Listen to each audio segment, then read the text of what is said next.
What's up, guys? Welcome back to the channel. I am the Beaver. Today, we're going to be talking about the 10 most evil DC villains of all time and why they're beyond redemption. Evil isn't always loud. Sometimes it wears a smile, a cape, or a crown. But in DC Comics, evil doesn't just destroy cities. It devours souls, universes, and hope itself. Today we're diving deep into the darkest corners of the DC universe. From cosmic gods who erase existence, to human monsters who simply enjoy the suffering of others. So prepare yourself, because this one is going to get pretty dark. And stick around till the end because we'll talk about a few honorable mentions. Villains just barely too human to make this list, but still twisted enough to make your skin crawl. Let's get into it. Like this, subscribe, like this video. Number 10. The Anti-Monitor. We start big, like cosmic genocide big. The Anti-Monitor isn't a villain who wants money, power, or revenge. He wants one thing: nothing. Born from the antimatter universe, the Anti-Monitor's entire purpose is destruction. He devours universes, not cities, not worlds, entire realities. In Crisis on Infinite Earths, he killed trillions. He wiped out entire timelines, entire versions of Earth, just to feed his own existence. He caused the death of Supergirl, Barry Allen, and hundreds of heroes across the multiverse. And here's the wild part. Even after being destroyed, he comes back over and over again, because death itself feeds him. Why he's evil? The Anti-Monitor doesn't kill out of hate or greed. He kills because life to him is a mistake. He's not a god of death. That's his design. Number 9. Brainiac. If the Anti-Monitor is the embodiment of destruction, then Brainiac is the embodiment of cold, intellectual evil. Brainiac doesn't just destroy, he collects. He travels across cosmos, shrinking cities, bottling them up, and then erasing their home planets from existence. Why? Because to him, life is only valuable as data. He's the intergalactic hoarder of horror, the librarian of lost civilizations. He stole Kandor, one of Krypton's greatest cities, and then wiped out the rest of the planet. And when he came to Earth, he didn't come to conquer. He came to archive us. No emotion, no empathy, just pure mechanical evil. Brainiac isn't insane. He's efficient. And why he's evil? Because he's proof that intelligence without compassion is one of the deadliest forces in the universe. Number 8. Eclipso. Before there was Satan, before there was Trigon, there was Eclipso, the original spirit of God's wrath. He was heaven's executioner until he went rogue. He grew addicted to punishment, obsessed with judgment, and eventually turned his divine mission into his own rebellion. He possessed kings, killed prophets, and literally caused the biblical flood that nearly wiped out all life on Earth. Later, he became the embodiment of pure darkness, possessing superheroes, turning them against one another, and feeding on their rage. Even Superman wasn't safe. Eclipso took control of him and nearly ended humanity. Why is he evil? Because Eclipso proves that righteousness without mercy becomes tyranny. He was once justice itself. Now he's judgment incarnate.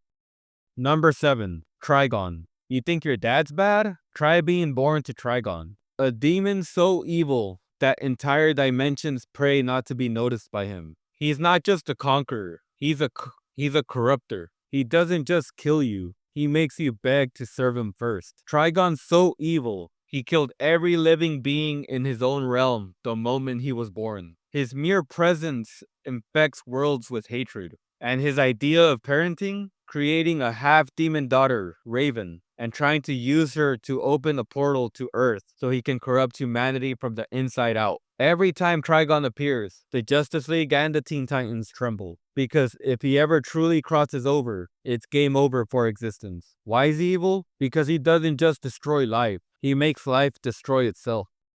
Number 6. Nekron. If Trigon is hell, then Nekron is what's waiting beyond it. He's not a demon, not a god, he is death itself. Nekron is the embodiment of the void, the nothingness that comes after. And when he rises, the dead rise with him. In Blackest Night, he unleashed the Black Lantern Corps, zombie versions of fallen heroes, resurrected to drain the living of emotion. Batman, Superman, Wonder Woman, all forced to watch their loved ones crawl back as corpses. Nekron doesn't want control, he wants silence. He believes life itself is a cosmic mistake that must be corrected. Why is he evil? Because he doesn't hate life, he just wants it gone.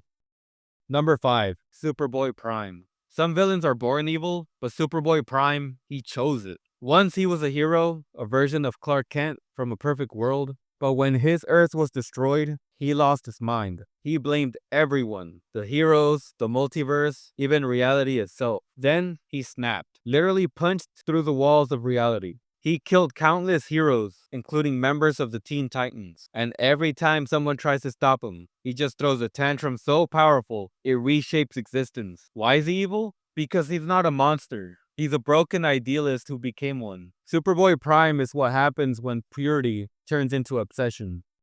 Number 4. Alexander Luthor, Earth 3. What if Superman was evil? That's basically the world Alexander Luthor comes from, Earth 3. In his world, the Justice League are villains, and Luthor, he's their twisted savior. But here's the twist. When he crosses over to our universe, he pretends to be a hero. He manipulates everyone, Lex, Superman, Batman, into trusting him, then betrays them all. His goal? Rebuild reality in his image. In Infinite Crisis, he tears the multiverse apart, kills dozens of heroes, and nearly erases existence again. Why is he evil? Because he represents the most dangerous kind of villain, one who believes his evil is justified.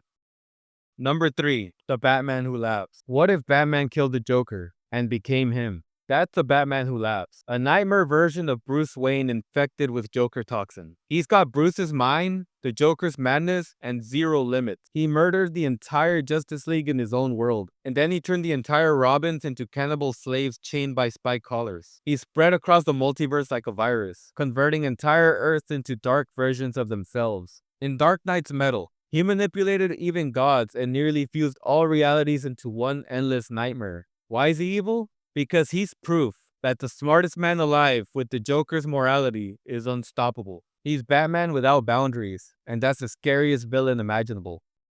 Number 2. The Joker. You already know this one. The clown prince of crime. The man who laughs while the world burns. But here's the thing. The Joker isn't scary because he kills. He's scary because he makes you question why doesn't he kill you yet. He shot Barbara Gordon and laughed about it. He beat Jason Todd to death with a crowbar. He poisoned entire water supplies just to see people smile as they die. In Injustice, he tricked Superman into murdering Lois and nuking Metropolis. One joke, and the entire Justice League fractured forever. The Joker is not just insane. He's aware. He knows the difference between good and evil, and chooses evil every single time. And at number 1, there was never any doubt. The god of tyranny himself, Darkseid. When most villains want power, Darkseid wants purpose. When most villains want to rule, Darkseid wants obedience. He's not the devil, he's what the devil prays to. Born from the fiery planet of Apocalypse, Darkseid was once known as a prince hungry for godhood. But when he murdered his own brother and seized the divine power of the Omega Effect, he became something far worse than mortal. He became inevitable. Darkseid doesn't shout, he doesn't gloat, he speaks in absolute, because he is one. When he says you'll kneel, you don't question it. You feel it. The core of his evil isn't rage, it's conviction. Darkseid truly believes freedom is chaos, that individuality is the root of all suffering. To him, the only way to create peace is through total control, through the anti-life equation. The anti-life equation isn't just math, it's metaphysical slavery. It erases free will, turning every living being into an extension of Darkseid's mind. No rebellion, no emotion, no hope, just obedience. That's his dream. A silent universe worshipping him like a living virus. And he's not a man of idle threats. He's crushed gods beneath his boots, killed entire pantheons, and made Superman, the symbol of hope, kneel before him more than once. In Final Crisis, he didn't just invade Earth, he broke it. The mere echo of his fall infected reality itself. Time fractured, death became meaningless, and the world decayed under his corruption. He wasn't ruling Earth, he was rotting it from the inside out. Even Batman, the one man who doesn't break, looked into his eyes and pulled the trigger on the god. And still, Darkseid didn't die. He simply recalculated. Because that's the truth about him. You can't kill an idea. Darkseid is not flesh and bone. He's a concept, the embodiment of tyranny. When one version dies, another rises. Because every world, every mind, every system has a Darkseid hiding inside it. He's the dictator that every despot wishes they can be, the shadow behind every throne. He doesn't need to rule, he needs you to believe that you'll never be free again. That's why he's the most evil of them all. Not because he's angry, or insane, or cruel, but because he's right in his own eyes. And that conviction makes him unstoppable. In a universe filled with chaos, Darkseid represents absolute order. And deep down, that's what makes him terrifying. Because sometimes when you look at the world, you realize maybe he's not wrong. And that's how true evil wins. Not by conquering your body, but by whispering to your soul that maybe surrender feels better than resistance. That's Darkseid, the one constant in a multiverse of madness. The one god who doesn't just demand your worship, he demands your will. Before we wrap this up, let's give a shout out to the ones who didn't quite make the top 10, but easily could have. The villains who might not erase universes, but still leave nightmares that echo through DC history. Ra's al Ghul, the eco-terrorist philosopher. He truly believes that killing billions will save the planet, and that makes him terrifying. His mind is cold, his logic unshakable, and his cause wrapped in moral delusion. Doomsday, the walking apocalypse. He's not evil because he wants to be, he's evil because he exists. He killed Superman, evolved past death itself, and represents pure destruction without thought. Vandal Savage, the immortal caveman who's lived through every empire and manipulated them all. Kings, wars, revolutions, they've all danced to his tune. The world keeps changing, but Vandal never does. Black Adam, pre-redemption. Before the anti-hero phase, he was a tyrant, enslaving nations, destroying civilizations, and enforcing his version of justice through divine fear. Parallax, Hal Jordan. Once a Green Lantern, now a fallen god of fear. In his madness, he destroyed the entire Corp, wiped out planets, and almost unmade the emotional spectrum itself. Reverse Flash. And then there's the man who hates one hero more than anyone in DC history. The Reverse Flash isn't just evil. He's obsessed. He didn't want to rule the world or kill the Justice League. He wanted to ruin one man's life, Barry Allen's. He murdered Barry's mother, framed his father, erased friends from existence, and spent centuries making sure the Flash would suffer forever. Zahn doesn't just want Barry dead. He wants Barry broken. That's not ambition. That's spite turned into a religion.